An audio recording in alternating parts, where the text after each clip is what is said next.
Hello, hello, my amazing, beautiful, awesome listeners. How are you today?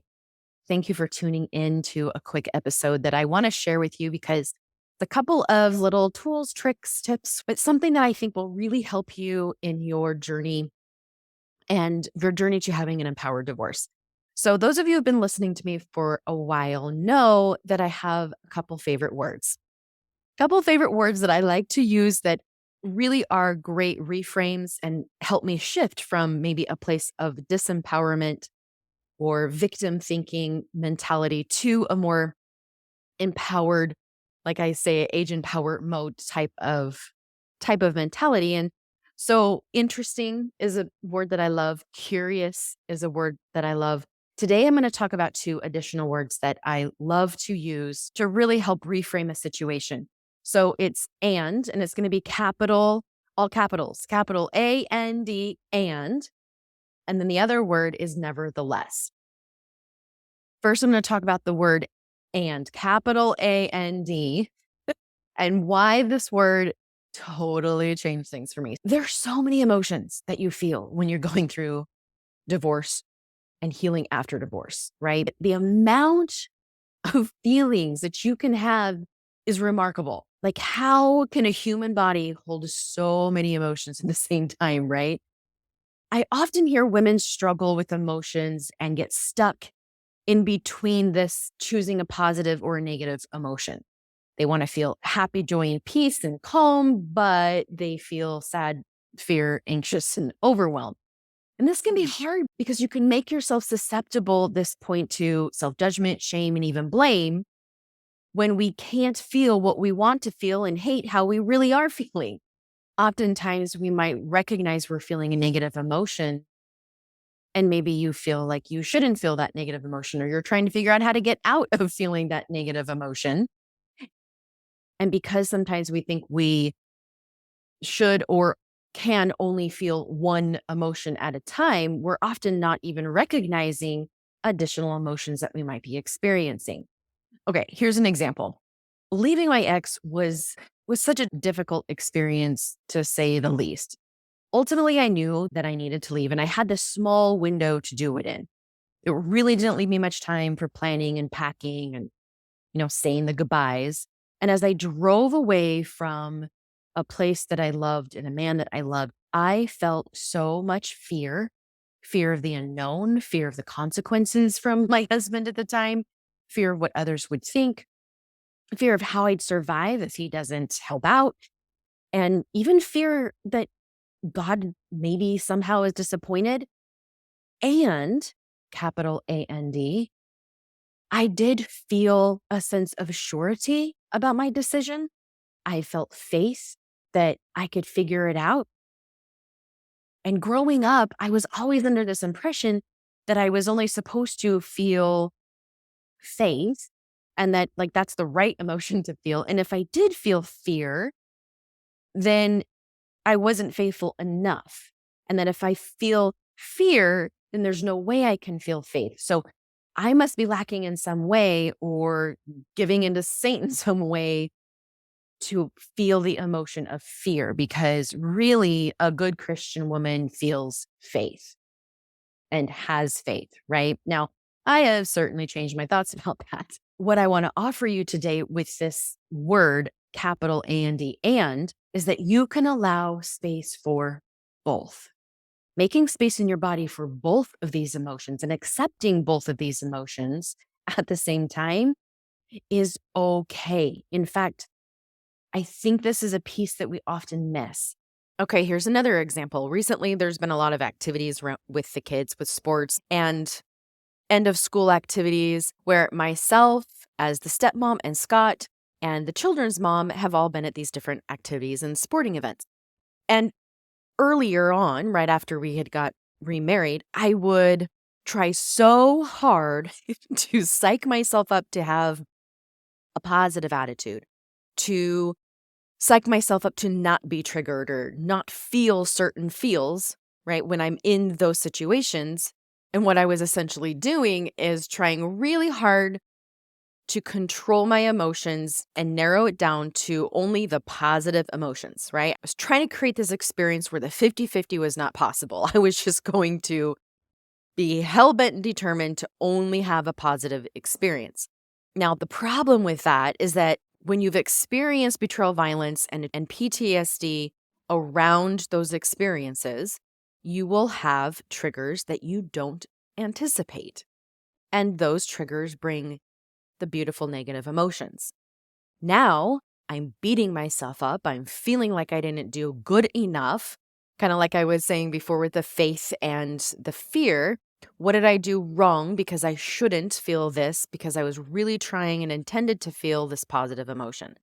So, with this tool that I'm offering you, what these experiences look like now in my life for me is I'm going to go and I'm going to make space for both emotions. So I'm going to have fun as I watch these children in these events. And if I feel uncomfortable and if I feel insecure, I will make space for both.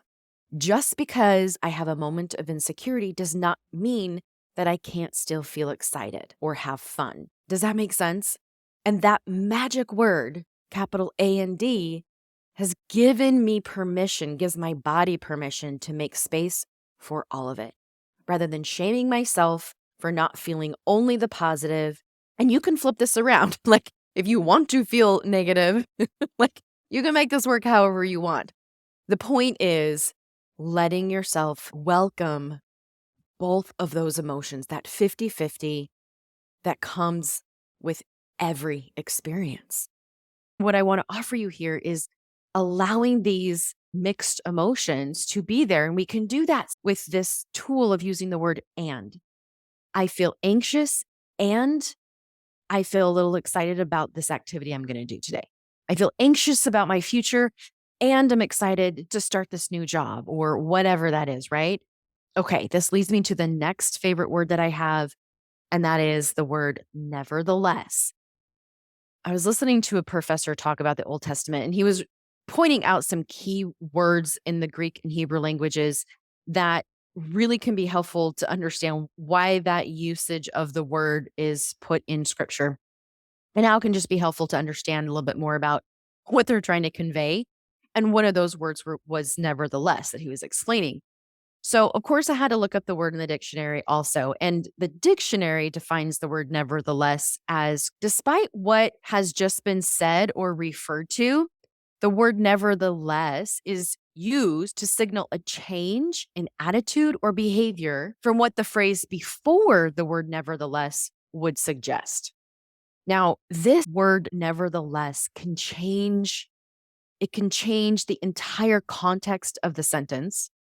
It can change the entire conversation and even the outcome of an entire situation. It is a powerful word. And one of the most powerful examples that I believe exists of this word is with Christ himself, who right before willingly choosing to pay the price for the sinner and the sinned against, who said to his Father, if it be possible, let this cup pass from me. Let this experience pass. Nevertheless, not as I will, but as thou wilt. So despite his own human trepidation or perhaps anxiety of what he was about to choose, that statement he makes of, if it's possible, let this cup pass. Like, if there's another way that maybe you figured out up there while I've been down here to get this done, I'll take it. Right? That's his first statement. Nevertheless, and here is where this word is indicating that even though that's a true statement and holds some power and some truth and holds some weight, what he's about to say next after this word nevertheless is going to hold greater weight and actually is where the attitude or behavior change comes. So, if possible, let this cup pass before me. If you found another way, I'll take it. Nevertheless, not my will, but thine be done. And that statement right there held greater weight of his attitude change. So his attitude is, gosh, if there's another way, but the change of attitude or the direction that he is ultimately going in that holds the power is this, nevertheless, not as I will, but as thou wilt. The power of nevertheless has the ability to change everything, to change us as individuals, our journey direction. And in this situation, the Christ himself was in, it changed the world. Now, you don't need to go change the world. He already did that. But nevertheless can change the direction of your journey, even in this very hour. Because there's opposition in all things by way of, like we said earlier, the positive and negative energies, those emotions, then it's okay for both of those to exist. We find ourselves also in these opportunities of growth and choice where our brains are going to offer 100 reasons why we shouldn't or couldn't do that thing that our higher self might feel a desire or a peace about doing. A lot of times we make a decision and know that it's the most wise choice right now. And then the brain's motivational triad kicks in and says, if that's too hard, too uncomfortable, and really not that pleasurable. And so then we stop and we don't do that thing and we don't grow. So this is where adding the word nevertheless is going to change things up for you. Now, so this can look like I'm feeling really anxious about looking for a job. Nevertheless, I'm going to spend an hour tomorrow doing it anyway. So this feeling anxious is your experience and it holds some weight. Nevertheless, and this is the change of direction and behavior, I'm going to spend an hour tomorrow doing it anyway. Another example of how you can use this can look like friends and family are really giving me a hard time for divorcing, and I feel confused and shame. Nevertheless, I know I have tried everything, and this is what I'm choosing. Again, that first statement before the word nevertheless, it holds weight. It has some real emotion there. But the statement after the word nevertheless is your change of attitude and direction and stepping into choice and empowerment. Nevertheless, I know that I've tried everything and this is what I'm choosing. What we're doing is making the statement before the word nevertheless true for us, but the statement after the word nevertheless become the more true, if you will, statement. It is your agent power mode statement. This also looks like I really wanted my husband to choose to get healthy so the marriage could be saved. Nevertheless, I valued my safety, values, and well-being more and chose to divorce. But we don't want to trust anyone ever again, not even God right now, maybe. And yet, nevertheless, is what makes us move and shift and get unstuck and grow. I'm really scared to trust myself. Nevertheless, I know that I've got my back and God's got my back. I am really scared that I might get hurt again. Nevertheless, I know that I'm capable of feeling my emotions. You can do hard things. And when you choose them, because nevertheless, you want to thrive, you want to be empowered, you want to heal, you want to become, you want to take up space.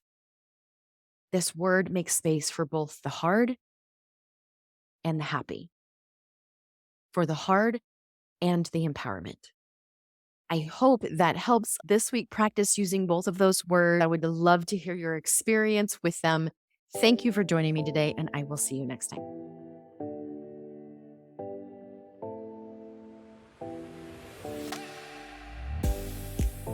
Okay, I have a few new thoughts to practice with the and nevertheless. I am feeling hesitation about taking the Dating After Divorce workshop June 8th through 10th.